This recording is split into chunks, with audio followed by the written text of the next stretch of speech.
ಅಯೋಧ್ಯೆ ರಾಮ ಮಂದಿರದ ಉದ್ಘಾಟನೆಗೆ ಈಗಾಗಲೇ ದಿನಗಣನೆ ಆರಂಭ ಆಗಿದೆ. ಮುಂದಿನ 22ನೇ ತಾರೀಕು ಈಗಾಗಲೇ ಅಯೋಧ್ಯೆ ರಾಮಲಲ್ಲನ ಪ್ರತಿಷ್ಠಾಪನೆಗಾಗಿ ಸಕಲ ಸಿದ್ಧತೆ ಒಂದ್ ಕಡೆ ನಡೀತಾ ಇದ್ರೆ, ದೇಶದ ನಾನಾ ಕಡೆಯಿಂದನೂ ಸಹಿತ ಬಹಳಷ್ಟು ಜನ ಭಕ್ತಾದಿಗಳು ಈಗಾಗಲೇ ಅಯೋಧ್ಯೆ ಬರುವಂತಹ ಕೆಲಸವನ್ನ ಮಾಡ್ತಿದ್ದಾರೆ. ಈಗಾಗಲೇ ಬಿಹಾರದಿಂದನೂ ಸಹಿತ 400ಕ್ಕೂ ಹೆಚ್ಚು ಗಾಡಿಗಳಲ್ಲಿ, ವೆಹಿಕಲ್ಸ್ ಗಳಲ್ಲಿ ಏನಂದ್ರೆ ಆ ಬುಟ್ಟಿಗಳನ್ನ ಇಟ್ಕೊಂಡು, ಅಂದ್ರೆ ತಲೆ ಮೇಲೆ ಬುಟ್ಟಿಗಳನ್ನ ಇಟ್ಕೊಂಡು ಅಲ್ಲಿ ಪೂಜೆ ಪುನಸ್ಕಾರವನ್ನ ಮಾಡಿ, ಅಂದ್ರೆ ಇದು ಸೀತಾಮಾತೆಯ ಧಾಮದಿಂದ ರಾಮನ ಧಾಮಕ್ಕೆ ಬರ್ತಾ ಇರುವಂತಹ ಸನ್ನಿವೇಶ ಅನ್ನುವಂಥದ್ದು ಹೇಳ್ತಾರೆ. ಯಾಕಂದ್ರೆ ಈಗಿನ ಬಿಹಾರದ ಧಾಮವನ್ನ, ಬಿಹಾರದ ಒಂದು ಪ್ರದೇಶವನ್ನ ಸಹಿತ ಸೀತಾಧಾಮ ಅಂತ ಸಹಿತ ಕರೀತಾರೆ. ಆ ಒಂದು ಸ್ಥಳದಿಂದ ಈಗಾಗಲೇ ಬಹಳಷ್ಟು ಜನ ಏನಂದ್ರೆ ಈ ಒಂದು ಅಯೋಧ್ಯೆಗೆ ಬರ್ತಾ ಇದ್ದಾರೆ. ಹಾಗಾಗಿ ನಿಮ್ಗೆ ಅವ್ರ ಜೊತೆ ಮಾತಾಡಿಸುವಂತಹ ಪ್ರಯತ್ನವನ್ನ ಮಾಡ್ತೀನಿ. सर जी, आप कहाँ से आ गए, कितना लोग आ गए? मैं बिहार से आया हूँ, बांका जिले से। माननीय श्री अश्विनी चौबे जी केंद्रीय मंत्री के नेतृत्व में, मैं ब्रजेश कुमार मिश्रा, बांका जिला भाजपा, बांका बिहार।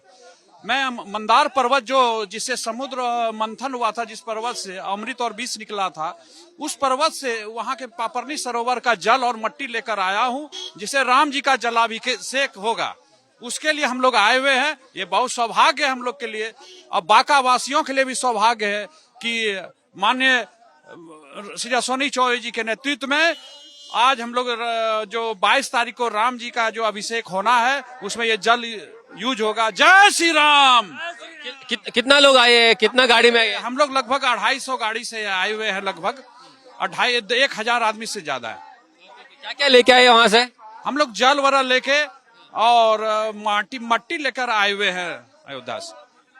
ಸಮುದ್ರ ಮಂಥನ ನಡೆದಿರತಕ್ಕಂತಹ ಬಿಹಾರದಲ್ಲಿರುವಂತಹ ಆ ಒಂದು ಪವಿತ್ರ ಸ್ಥಳದಿಂದ ಜಲ ಮತ್ತು ಮಣ್ಣು ಎರಡನ್ನೂ ಸಹಿತ ತೆಗೆದುಕೊಂಡು ಬರಲಾಗಿದೆ. ಇದೇ ಜಲದಿಂದ ಶ್ರೀರಾಮನ ಏನಂದ್ರೆ ಪ್ರತಿಷ್ಠಾಪನೆಯ ದಿವಸ ಅಭಿಷೇಕ ಆಗುತ್ತೆ ಅನ್ನುವಂತಹ ನಂಬಿಕೆ ಇಟ್ಕೊಂಡು ಈ ರೀತಿಯಾಗಿ ತಲೆಯ ಮೇಲ್ಗಡೆ ಏನಂದ್ರೆ ಜಲವನ್ನ ಇಟ್ಕೊಂಡು ಏನಂದ್ರೆ ಆ ಒಂದು ಏನಂದ್ರೆ ಕೊಡಪಾನದಲ್ಲಿ ನೀರನ್ನ ಇಟ್ಕೊಂಡು ಆ ಜಲವನ್ನು ತೆಗೆದುಕೊಂಡು ಬಂದು ಪವಿತ್ರ ನದಿ ಆಗಿರುವಂತಹ ಕಾರಣಕ್ಕಾಗಿ ಈ ನದಿಯ ನೀರು ಬಹಳಷ್ಟು ಮಹತ್ವ ಅನ್ನುವಂತಹ ಕಾರಣಕ್ಕಾಗಿ ಈ ರೀತಿಯಾಗಿ ತಲೆ ಮೇಲೆ ಇಟ್ಕೊಂಡು ಬಂದಿದ್ದಾರೆ. ಮತ್ತೆ ಅದರ ಜೊತೆಗೆ ಬಹಳಷ್ಟು ಜನ ಏನಂದ್ರೆ ಬುಟ್ಟಿಗಳಲ್ಲಿ ಅಂದ್ರೆ ಹಣ್ಣು ಹಂಪಲುಗಳಾಗಿರ್ಬೋದು, ಅದ್ರ ಜೊತೆಗೆ ಏನಂದ್ರೆ ದವಸ ಧಾನ್ಯಗಳಾಗಿರ್ಬೋದು, ಎಲ್ಲವನ್ನ ಸಹಿತ ತೆಗೆದುಕೊಂಡು ಬಂದಿದ್ದಾರೆ. ಈ ತೆಗೆದುಕೊಂಡು ಬಂದಿರತಕ್ಕಂತಹ ದವಸ ಧಾನ್ಯಗಳನ್ನ ಈ ಒಂದು ಅಯೋಧ್ಯೆಯಲ್ಲಿರುವಂತಹ ಏನಂದ್ರೆ ಒಂದು ಸ್ಥಳದಲ್ಲಿ ಇಟ್ಟು ಆ ಒಂದು ಪೂಜೆ ಪುನಸ್ಕಾರಿಗೆ ಈ ಅವರು ತಂದಿರತಕ್ಕಂತಹ ವಸ್ತುಗಳೆಲ್ಲವೂ ಸಹಿತ ಏನಂದ್ರೆ ಬಳಕೆ ಆಗ್ಲಿ ಅನ್ನುವಂತಹ ಒಂದು ಭಾವನಾತ್ಮಕ ಸಂಬಂಧದ ರೀತಿಯಲ್ಲಿ ಏನಂತಂದ್ರೆ ಇಲ್ಲಿರುವಂತಹ ಜನರು ಹೇಳ್ಕೊಳ್ತಿದ್ದಾರೆ. ಕ್ಯಾಮರಾ ಪರ್ಸನ್ ಮುರಳಿ ಜೊತೆಗೆ ಜಗದೀಶ್ ಕಾಶೆಂಪೂರ್, ನ್ಯೂಸ್ ಫಸ್ಟ್, ಅಯೋಧ್ಯ.